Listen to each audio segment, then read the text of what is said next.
Atividade física na infância não é apenas uma fase passageira. Ela representa a base estrutural da saúde física, cognitiva, emocional e social ao longo de toda a vida. Quando falamos de movimento na infância, estamos falando de construção, de organização do corpo, do cérebro e das emoções. Estamos falando de futuro. Durante muitos anos, a atividade física infantil foi confundida com esporte precoce, com rendimento, com cobrança de performance.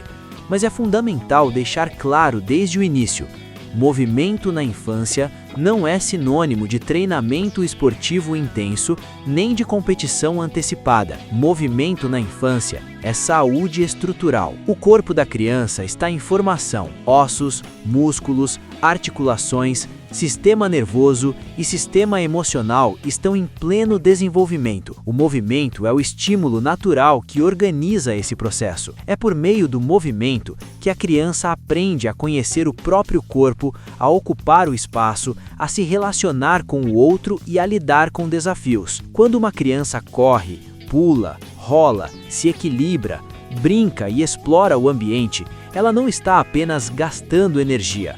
Ela está estruturando seu sistema motor, fortalecendo sua coordenação, desenvolvendo sua percepção corporal e criando conexões cerebrais fundamentais para a aprendizagem. A coordenação motora é uma das primeiras grandes construções da infância. Movimentos simples, como correr e pular, são extremamente complexos do ponto de vista neuromotor.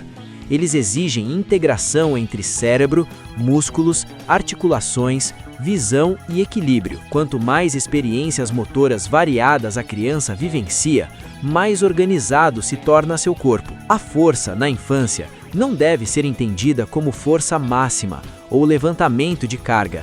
A força infantil é funcional. É a capacidade de sustentar o próprio corpo, subir escadas, correr sem cair, manter o equilíbrio e realizar movimentos com segurança. Essa força funcional protege articulações, melhora a postura e reduz o risco de dores e lesões futuras. Outro aspecto essencial é o equilíbrio. O equilíbrio não nasce pronto, ele é construído a partir do movimento. Crianças que se movimentam pouco tendem a apresentar dificuldades de equilíbrio, coordenação e controle corporal. Isso impacta diretamente a participação em atividades escolares, esportivas e sociais. Mas o movimento não atua apenas no corpo físico.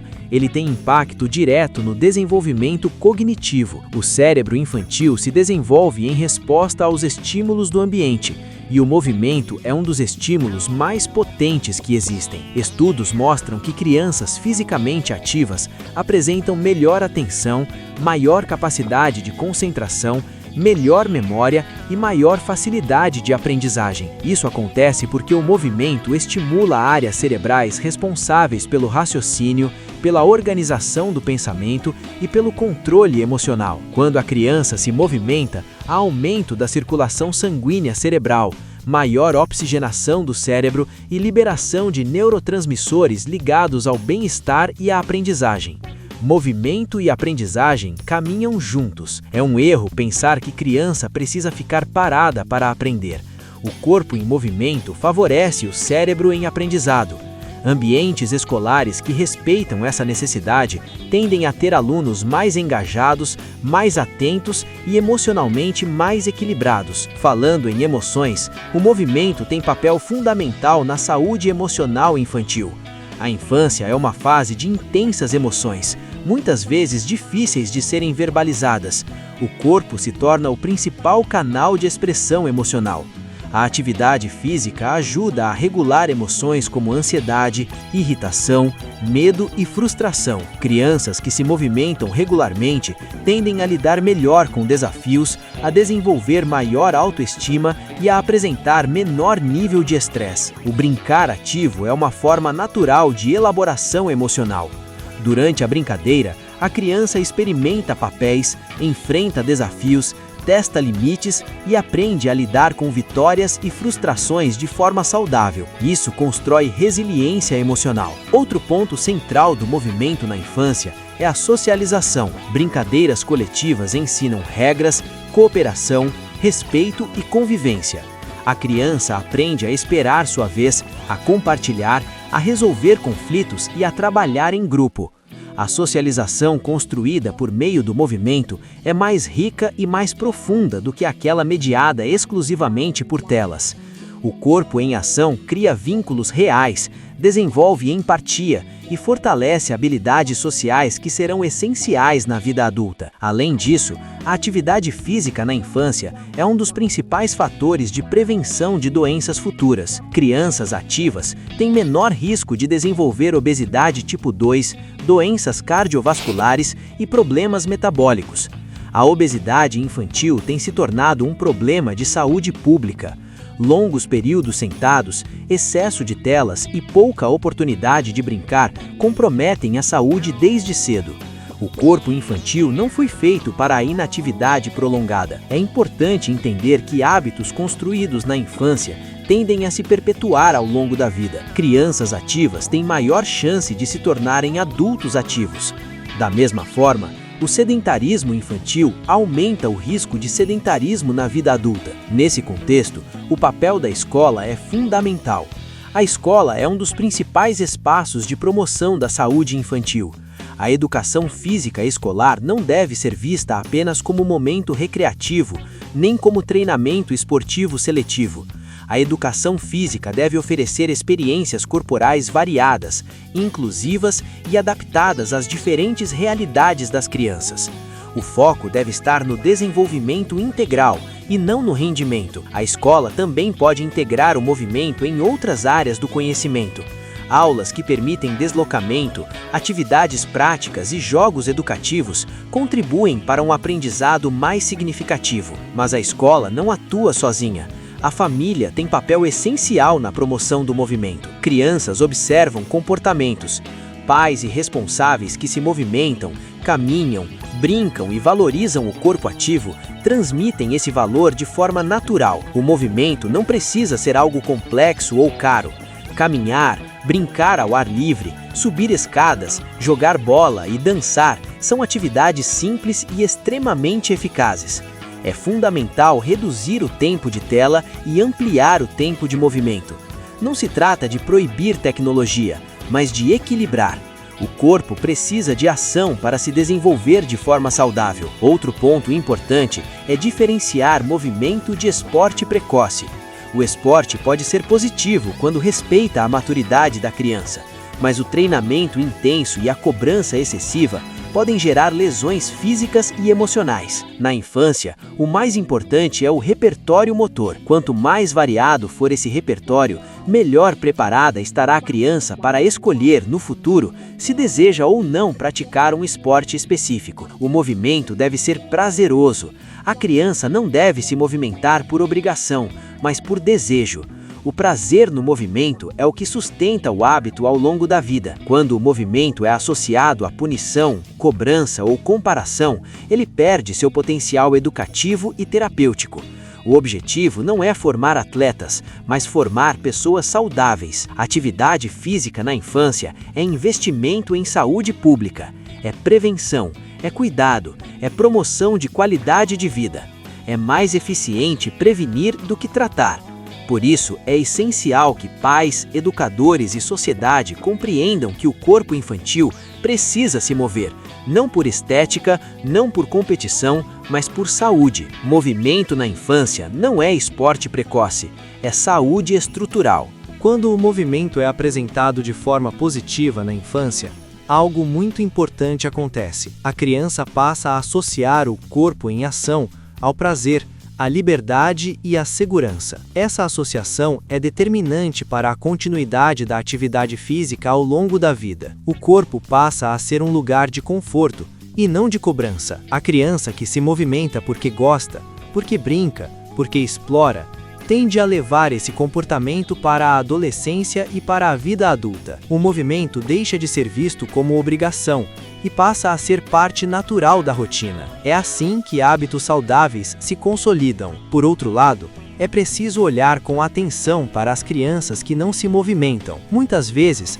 a ausência de atividade física não está relacionada à preguiça ou desinteresse, mas a experiências negativas anteriores, traumas corporais, vergonha, Medo de errar, comparações excessivas, críticas ou ambientes pouco acolhedores podem afastar a criança do movimento. Há crianças que foram expostas precocemente a cobranças esportivas intensas, a fracassos públicos ou a expectativas que não condiziam com sua maturidade física e emocional. Essas experiências deixam marcas.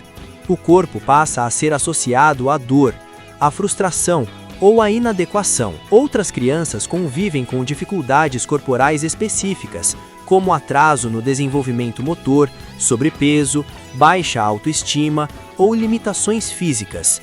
Quando não há acolhimento, adaptação e respeito às diferenças, o movimento deixa de ser um espaço seguro. Essas vivências negativas não ficam restritas à infância.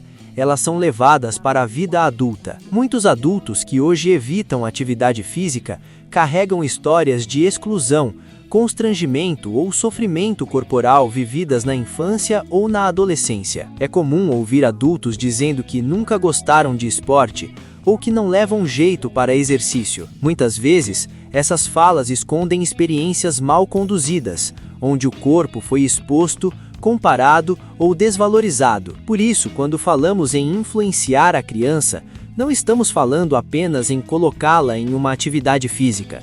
Estamos falando em como essa experiência é vivida. O modo como o movimento é apresentado é tão importante quanto o movimento em si. A criança que se sente aceita, respeitada e valorizada em seu corpo desenvolve uma relação mais saudável com a atividade física. Ela entende que o corpo não precisa ser perfeito para se mover.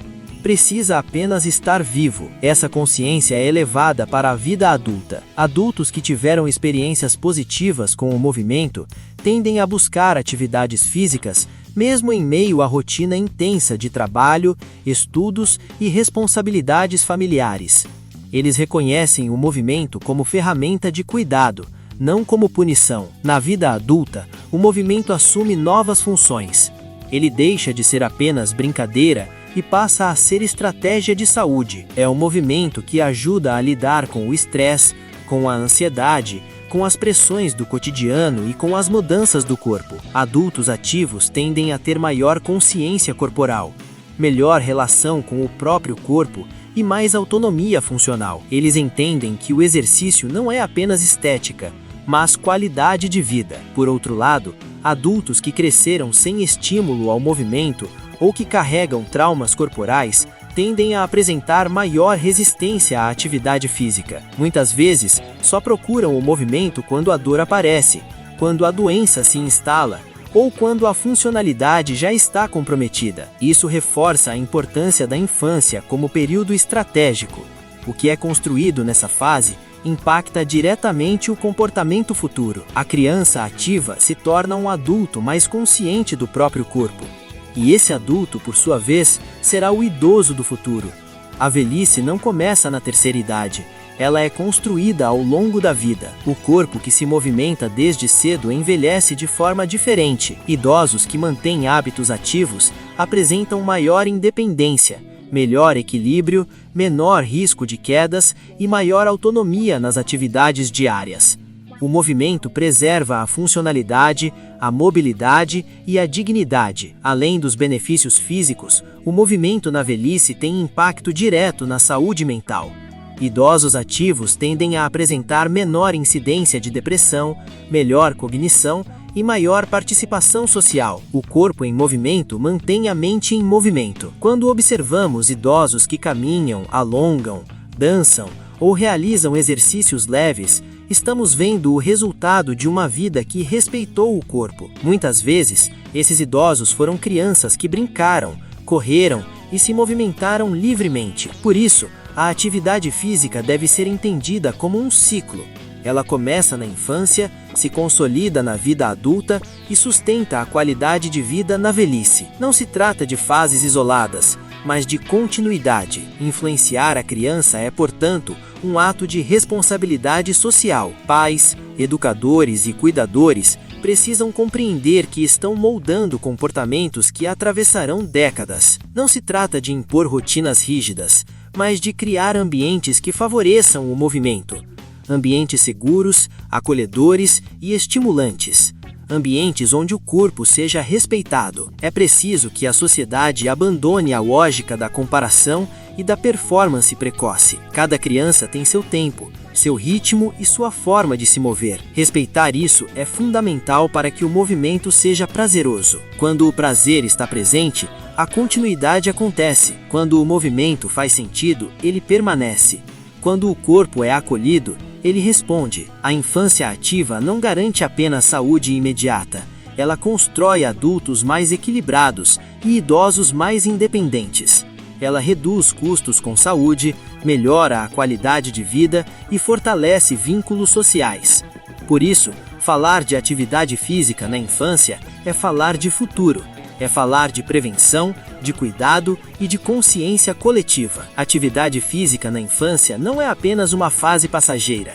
Ela representa a base estrutural da saúde física, cognitiva, emocional e social ao longo de toda a vida. Quando falamos de movimento na infância, estamos falando de construção, de organização do corpo, do cérebro e das emoções. Estamos falando de futuro, isto é, disciplina X.